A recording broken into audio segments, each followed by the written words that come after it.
Dipersilakan. Oke, saya pun berdiri juga lah kan di sini. Jadi saya minta maaf saya tidak menyediakan apa-apa slide sebab saya ingat tidak perlu. Tapi saya hari ini saya akan kongsikan dari sudut pandangan kami sebagai agensi di bawah Kementerian Sains, Teknologi dan Inovasi. Jadi hari ini saya mewakili Sabah Creative Economy and Innovation Center ataupun dikenali sebagai SINIC. Jadi SINIC ni izinkan saya perkenalkan organisasi saya. SINIC bernaung di bawah Kementerian Sains, Teknologi dan Inovasi. Ditubuhkan pada tahun 2019, masih baby lagi dalam 4 tahun macam tu. Dan kami dimandatkan untuk memacu industri melalui 3 elemen iaitu elemen teknologi, kreatif dan juga keusahawanan berasaskan inovasi. Dan kami tidak lakukan ini berkeseorangan tapi kita lakukan bersama-sama pihak berkepentingan di dalam ekosistem. So kami ada memegang 3 pilar. Pilar yang pertama iaitu pilar kreatif di mana kita mengetengahkan bakat-bakat kreatif di Sabah. Kita ada SINIC Creative Academy di mana kita bagi pensijilan 6 bulan dan selepas 6 bulan dia akan jadi junior animator. Kita ada keusahawanan berasaskan inovasi. Di sini kita memayung para innovators, para usahawan sosial dan juga tech startup. Dan yang akhir sekali pilar teknologi. So pilar teknologi ni kita optimumkan inisiatif dalam pilar teknologi melalui satu platform yang kita panggil sebagai Sandbox. So saya akan ceritakan peranan Sandbox kemudian. Tapi SINIC ini bagaimana kita menjalankan inisiatif kita percaya kepada Quadruple Helix. Di mana apa-apa pun inisiatif yang kita lakukan, dia mesti merangkumi pihak government, pihak universiti, pihak society, community dan juga yang terakhir sekali of course industri. So saya amat bersetuju dengan peranan industri dalam perjalanan daripada inovasi ke pengkomersilan. Saya terus kepada topik yang diberi pada hari ini iaitu peranan pemegang taruh dalam funneling innovation to commercialization. Jadi of course dalam satu ekosistem yang sehat dan dinamik kita memerlukan pemain-pemain ekosistem yang strong. So government, university, usahawan, siapa lagi?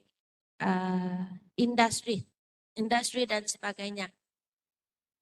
So university of course peranannya adalah untuk research and development dan di university jugalah bermula talent development. Saya percaya ada banyak hasil-hasil inovasi yang very strong dan boleh dikomersialkan.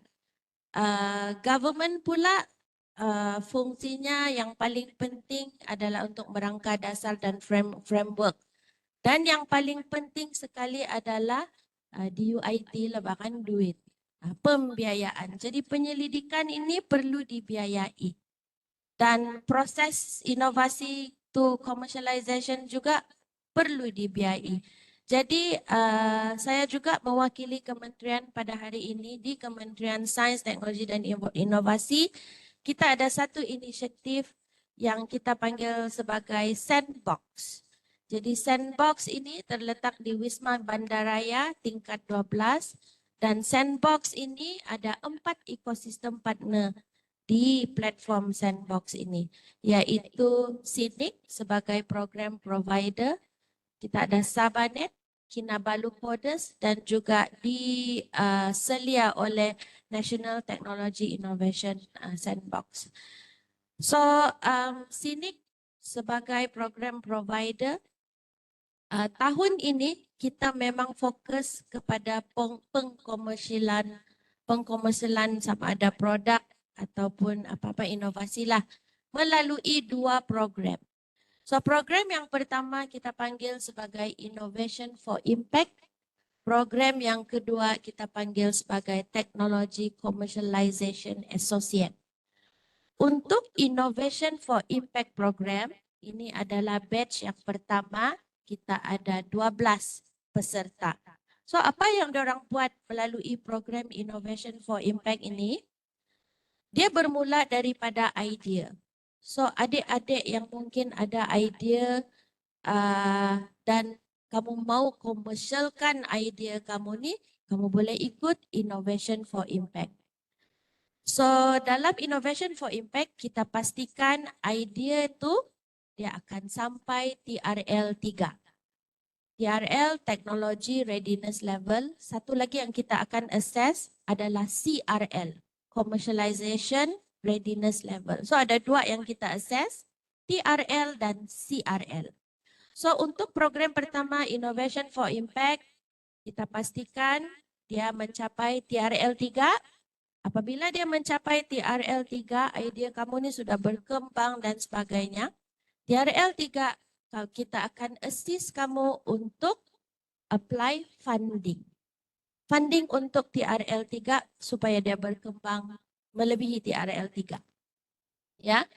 So itu Innovation for Impact. Program ini reka kamu perlu komit selama 3 bulan. Program yang kedua adalah program yang lebih panjang, 6 bulan. Kita panggil TCA. So TCA ni, inisiatif ini selaras dengan Dasar Sains, Teknologi dan Inovasi. So Technology Commercialization Associate, di mana sekarang kita ada second batch. Batch yang kedua sudah bermula, batch pertama sudah graduate. So melalui TCA program ini kita pastikan dia TRL 3 hingga TRL 6 dan mungkin lebih lagi daripada TRL 6 pun boleh. Ya. So apabila dia mencapai TRL 6, ada funding opportunity yang akan di-apply melalui NTIS Sandbox. Batch pertama mereka apply Strategic Research Fund by MOSTI dan maksimum fund yang boleh dipohon adalah mencapai 15 juta, 15 million. So TCA program pertama kita latih 6 startup. So 6 startup ini kita bantu dia untuk meningkatkan dia punya TRL dan CRL. Technology and Commercialization Readiness Level. So apabila dia dapat fund nanti, terpulanglah funding jenis apa yang dia akan apply. Untuk apa, untuk inovasi apa dan untuk growth yang bagaimana yang dia mau. So itu 2 program ataupun inisiatif yang dilakukan oleh Kementerian KSTI bersama SINIK di Sandbox. Jadi kalau ingin tahu lebih lanjut nanti kita boleh buka question and answer session, boleh tanya. Ya. Jadi di peringkat bagi SINIK pula ya, kita menekankan tentang talent development. So selain inisiatif yang kita lakukan di Sandbox, kita juga bagi capacity building training kepada kalau kita panggil startup, kepada startup yang baru mau bermula. So kalau adik-adik satu hari nantilah sudah ada inovasi dan daripada university you become a startup. So apabila anda menjadi startup, SINIK dipertanggungjawabkan untuk membantu startup-startup ini berkembang dengan lebih baik. Ya, so kita bagi latihan kemahiran, kita bagi platform untuk networking, kita juga bagi market access dan juga funding opportunity. Tapi bukan SINIC yang bagi the fund, tapi kita bawa funder-funder daripada Semenanjung dan Sabah dan kita matchkan kepada keperluan startup.